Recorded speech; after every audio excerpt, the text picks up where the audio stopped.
What is it like to be almost on the verge of death?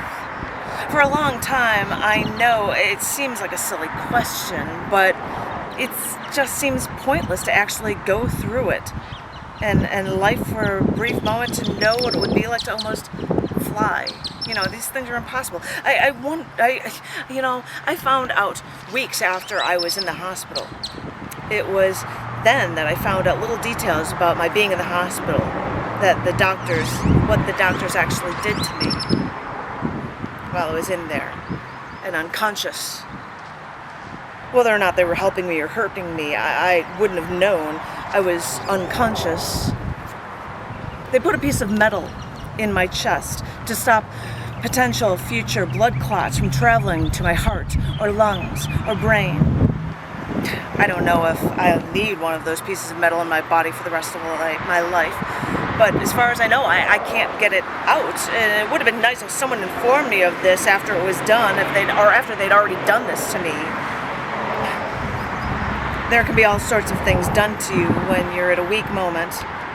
Those things being done, they could have an effect on you, good or bad. X-rays were taken of me.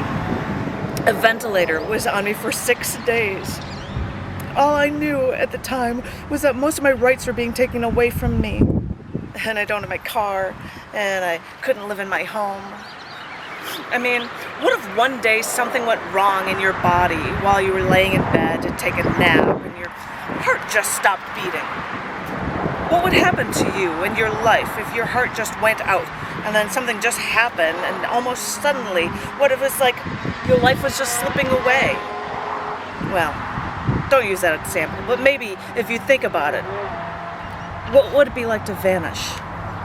What would happen to you if something shocking just sort of happened to you?